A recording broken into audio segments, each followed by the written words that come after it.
নমস্কার বন্ধুরা, আমি সৌভিক। পুরী সিরিজের তৃতীয় পর্বে আপনাদের জানাই সবাইকে স্বাগতম। এই পর্বে আমরা দেখব নন্দনকানন। চলুন তাহলে যাওয়া যাক। এর আগের পর্বে দেখেছেন আমরা কোনারক সান টেম্পল দেখেছি।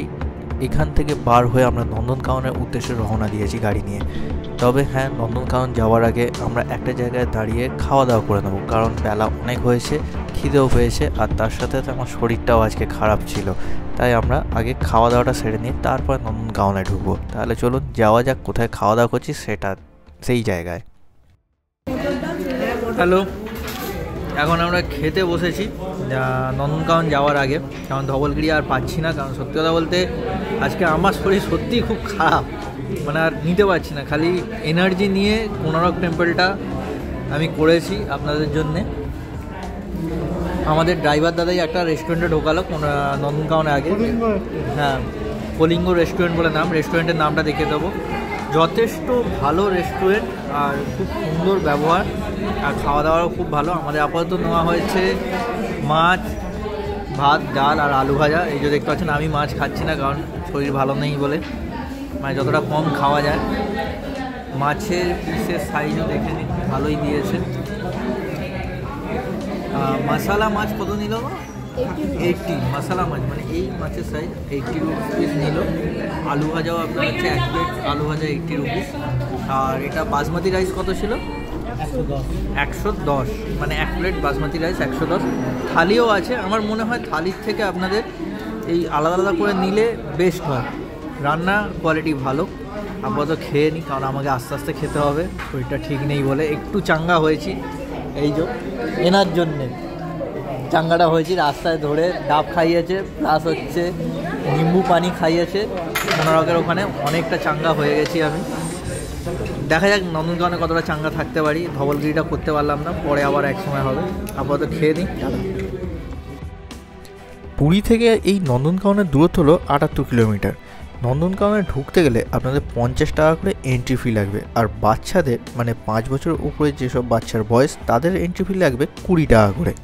এখন আমরা কিন্তু নন্দনকাননের ভিতরেই আছি, আর এই যে গাড়িটা দেখছেন এটা ব্যাটারি চালিত গাড়ি। এই গাড়ি করে আমরা আজকে নন্দনকানন ঘুরব।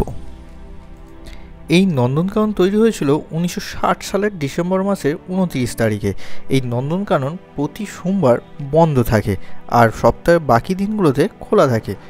নন্দনকানন অনেকটা বড় এলাকা নিয়ে তৈরি, প্রায় 437 হেক্টর একর জায়গা নিয়ে এই নন্দনকানন চিড়িয়াখানাটা তৈরি হয়েছে। আজকে আমার শরীর খারাপের জন্য নন্দনকানন কিন্তু খুব একটা ভালোভাবে ঘুরে দেখতে পারিনি, তবুও যতটা পেরেছি আপনাদেরকে দেখাচ্ছি। আগে যে সাদা টি শার্ট পরে যাচ্ছেন উনি ভদ্রলোকটি হচ্ছেন আমাদের গাইড এবং আমাদেরকে সাফারি করানোর জন্য নিয়ে যাচ্ছেন। বৃষ্টি হচ্ছে, তার মধ্যে সাফারির বাসে উঠে গেছি। উঠে গিয়ে সাফারিতে চলেছি। বৃষ্টি তো ভালোই পড়ছে, কতটা কি দেখতে পারবো জানি না। যাচ্ছি আস্তে আস্তে গাড়ি নিয়ে। এই হচ্ছে গেট, সামনে আছে। ফিলিংসটা না, সামনে গেট আছে পুরো, এই যে গেট ওখান থেকে খুলছে, দেখতে পাচ্ছেন না তো? ফিলিংসটা সেই জুরাসিক পার্কে যেরকম ঢোকা সেই রকম ঢুকছি বলতে গেলে। ফিলিংসটা হেভি। আর জুরাসিক পার্কে ঢুকলাম, এই সাফারির ভেতরে অলরেডি ঢুকে গিয়েছি। এই আর একটা গেট।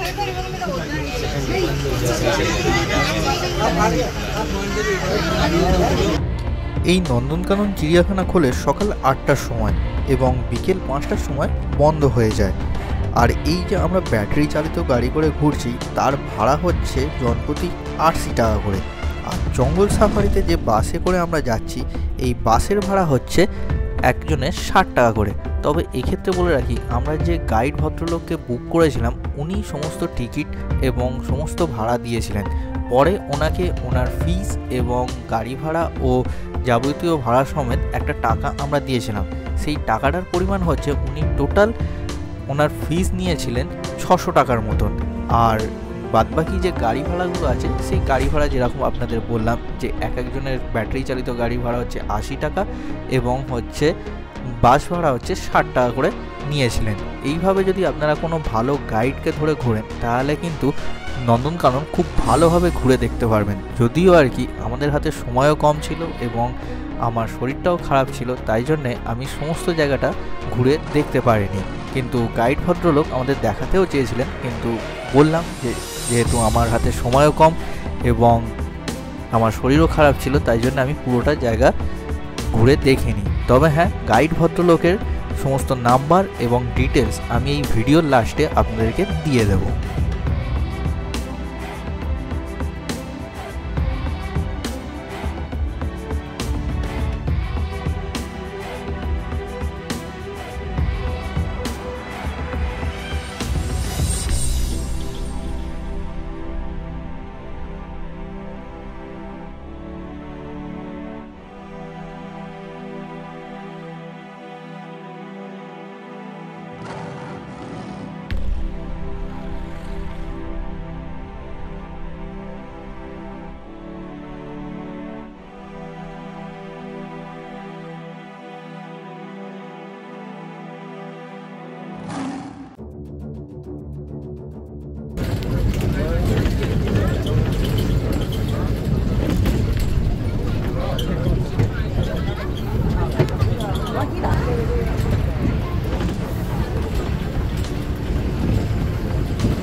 লায়ন সাফারিতে আসার যে মজাটা প্রথম মুহূর্তেই পেয়ে গেলাম। মানে পুরো জঙ্গলে যে ছাড়া বাঘ একমাত্র সুন্দরবনে দেখা যায়।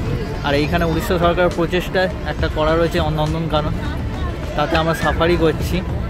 তো এইখানে একটা দেখা যাচ্ছে। প্রথমেই আমরা বাঘ দেখে নিয়েছি, ময়ূর দেখেছি, প্লাস তার সাথে বাঘ। এই যে এখন দেখতে পাচ্ছেন একটা ময়ূর ঘুরে বেড়াচ্ছে, ময়ূরই অ্যাকচুয়ালি, ময়ূর নয়।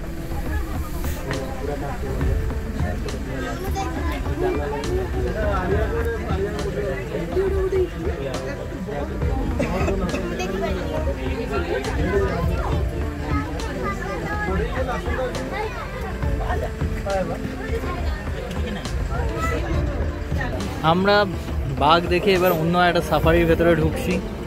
মানে প্রত্যেকবারই যাওয়ার সময় খালি ফিলিংস হচ্ছে জুরাসিক পার্কের। লক গেট খুলছে, এখানে লাইট জ্বলছে, একটা রেড কালারের লাইট জ্বলছে যখনই লক গেট খুলছে ওপরে। তারপর লক গেটটাকে বাসেতে আর কি রেড কালারের লাইট জ্বলছে, লক গেট খুলছে, তারপর লক গেট বন্ধ হচ্ছে, তারপর আবার ছাড়ছে। মানে ডাবল প্রোটেকশন দিয়ে করে তারপরে ছাড়ছে।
এই যে দাদাকে দেখছেন, এই দাদা আমাদের সম্পূর্ণটা ঘুরিয়ে দেখেছে আর খুব ভালোভাবে ঘুরিয়ে দেখেছে আমাদেরকে।